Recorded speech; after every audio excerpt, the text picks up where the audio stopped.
If you'd like to ask a question, you are more than welcome to do so. Come on up to the microphones.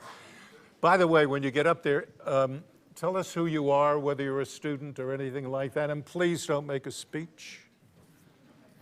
Go. My name is Jason Pico. I'm a GW alumnus. In all of the debates that you moderated, was there ever a point in time where you just thought it was just all going to fall apart, or you just thought you had completely lost control of what was going on? Never a time when I thought I'd lost control, but the very first debate, I thought I'd lost more than my control. Very first debate, 1988, Michael Dukakis, George H.W. Bush. We had, time things and lights, Very cleverly, they had a green light, and they had a yellow light, and they had a red light, and there was a set for each candidate to see on the TV camera, and then for me to see at the desk. And green light meant keep talking, yellow light meant 30 seconds to go, red light meant shut up. So, for some reason, George H.W. Bush was in the middle of an answer to a question, and he was the vice president then, and I said, Mr. Vice President, sorry, your time is up. And he points at the TV camera, like there, and he says, no, I still got some time. And I have this little thing in my ear, and the executive producer very quietly says, Jim, he's right. And I said, oh, Mr. Vice President, I'm so sorry. You're right. I mean, you go ahead. There's still more time. And he looks at me and he says, I forgot what I was saying. And I wanted a big hole to come in the, because, the 100 million people watching these say, everybody I went to grade school with, to Sunday school with, everybody in my life, was watching, and there I had done this. And it was the first debate. So I really thought that they would never ask me. And here's the problem. You think, how in the world could I mess up green light, a yellow light, and a red light? I still have no experience. I'm not colorblind. I was a grown up then. I don't know what the hell happened. Please. I'm Morgan True. I'm a Boston University student studying journalism. And I just wanted to ask, does it concern you at all that an increasing number of news outlets are housed within larger corporations that have far-reaching interests? That's less of a problem than it was at one time. It used to worry me because I was afraid that everything was going to be consolidated under one roof, and then under one roof means one thinking. But now that things are so diverse, and there's so many ways now to gather information and spread information. The problem is there's so much out there that, as we were saying earlier, but it's the old story of it's really hard to sit on a really good story, even if you wanted to. There's no conspiracy avenue available anymore. Somebody's going to find out. And if you work in a news organization that won't run your story, you can still get it out now. Marvin and I talked about this earlier in our own situations where you had a story he couldn't get on, so he got it in the New York Times, and then CBS ran it the next day. I used to do that all the time when I was a newspaper man. And it is the corporate thing. I'm not a good witness on that because I'm not directly involved, to tell you the truth of the matter. But I don't sense that there is that consolidation of that at the corporate level is influenced in a negative way what stories are being covered or not being covered and how they're being covered. I may be wrong about that, but that's my feeling. Thank you. Thank you. Yes, please. Hi, I'm Jenny Rogers. I'm a reporter at the Washington Examiner, and my question... For the what? The Washington Examiner. Oh, yes. And my question's about the debates. I was wondering, in all of your moderating experience, which candidate's performance was the most memorable? Though I don't think in those terms. No, I really don't. I mean, the candidates, I know this is going to, it's not going to sound right to you, but my experience, and I'm just talking about my experience, somebody else's, okay? my experience at those debates and other things that I have done with high-level American politics, talking to presidents, presidential candidates, vice presidential candidates, people who want to be at that level and functioning at that level. There are very few accidents in those areas. Very few times have I come away saying, well, how in the hell did this person ever get to be Wawa? You know, I've always said, well, you know, you may or may not think he or she's a terrific Wawa, but you understand. These are professional people, and they've come up through the ranks, and they can perform well, et cetera, et cetera. There are exceptions. There are always exceptions. So as a consequence, I don't come away from these debates thinking of them as, because I've already been around them. I already know what who they are and what they are, and I don't come away as, oh well, that was real. I may think to somebody, I'm not there to judge them, particularly during a debate. That's the last thing in the world. That would just clutter my mind as to whether or not they're doing a good job or bad. So I don't go away really, and they're very nice to me. Everybody's very nice to me. The candidates, they don't want to make me mad, and so I don't leave with impressions of them as debate participants. I'll be honest about it. Thank you, Jen. That's good. Yes, please. Hi, I'm Brianna Satinoff. I'm a computer programmer, but I watch NewsHour almost every night.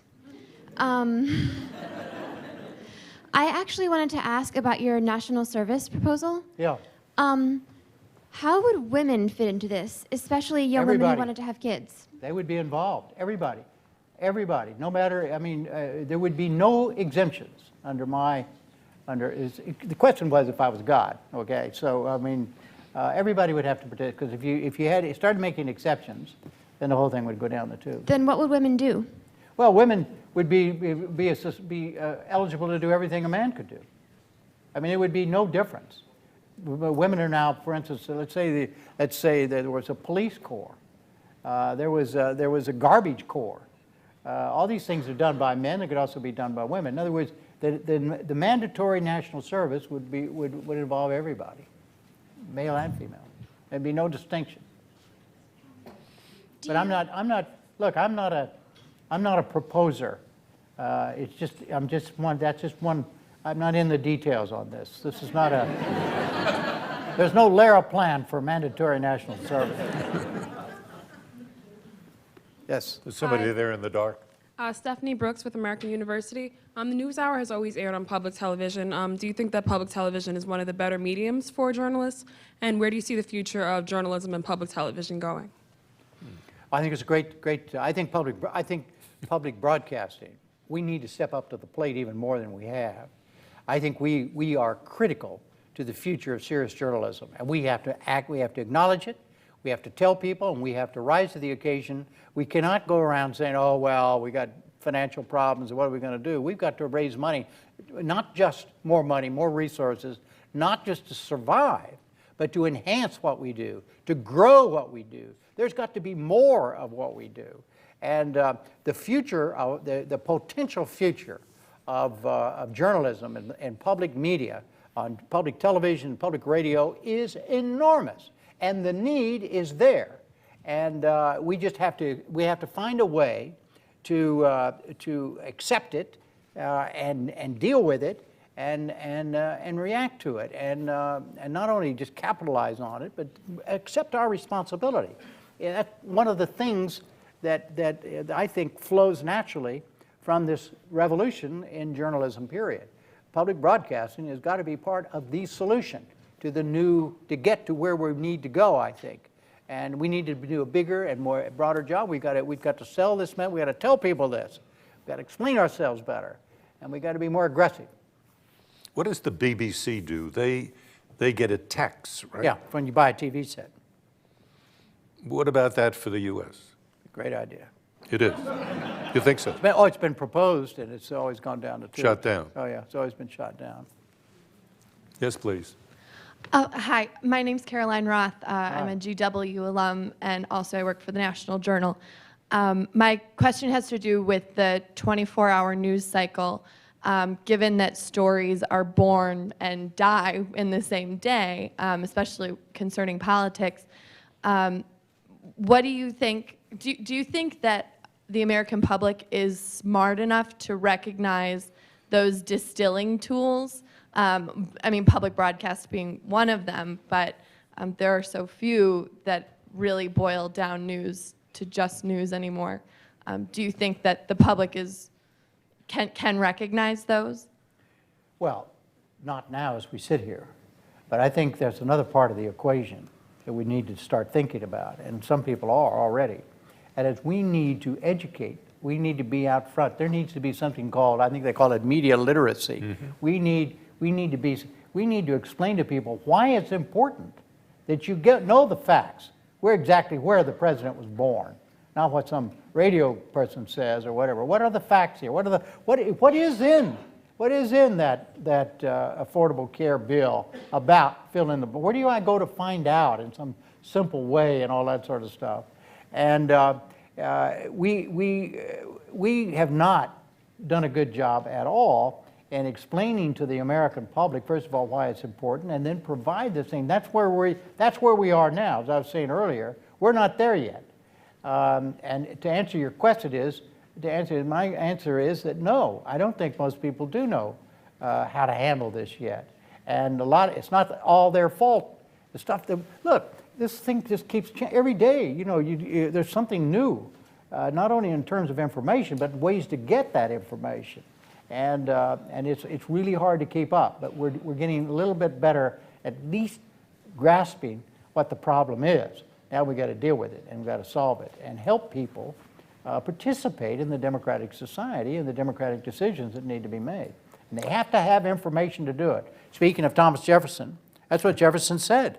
Jefferson said, you know, he said, hey guys, and there were all guys there, when the government was founded, he said, hey, you know, this thing isn't going to work. This democratic society isn't going to work if we don't have an informed electorate. And he's right. He was right then, and he's right today. So that's the business of journalism. The business of journalism is helping the American people get informed enough to have informed opinions about things that matter. And voting, of course, is one of those things. Got time for one more question. Is there a person who'd like to ask a question? Yes, please. Hi, I'm Alec Jacobs. I'm a GW alum, I guess. It's weird to say. It's very recent. You mentioned earlier that there were people who you had hoped that you would be able to talk to in your career and weren't able to, but you didn't mention anybody specifically. So I guess I'm wondering who those people are.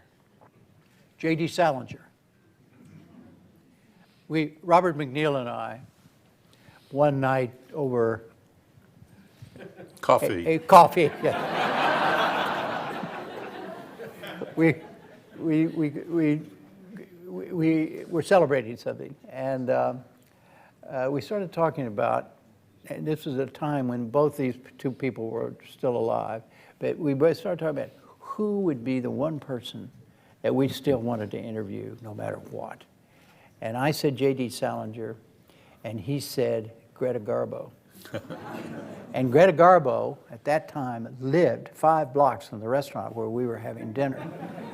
And I said, well, Robin, let's go knock on the goddamn door. We're not I'm sorry, this is not being broadcast, is it? No, okay, all right. I mean, just please. This is just among us. Oh, yeah. Yeah, right. I mean, there are no cameras. No cameras. No.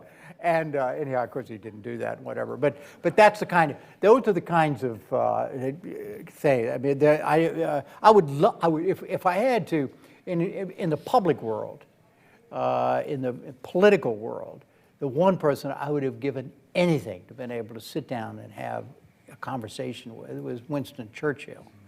If I had to just, you know, out of history. Of people who were alive and around that I was unable to interview. I've been very fortunate, so I don't have a long list of those. Yeah. Because you probably interviewed them all already. Jim, thanks again very, very much, and thanks to you all for coming Thank today. you all very much. Appreciate it. Thank you.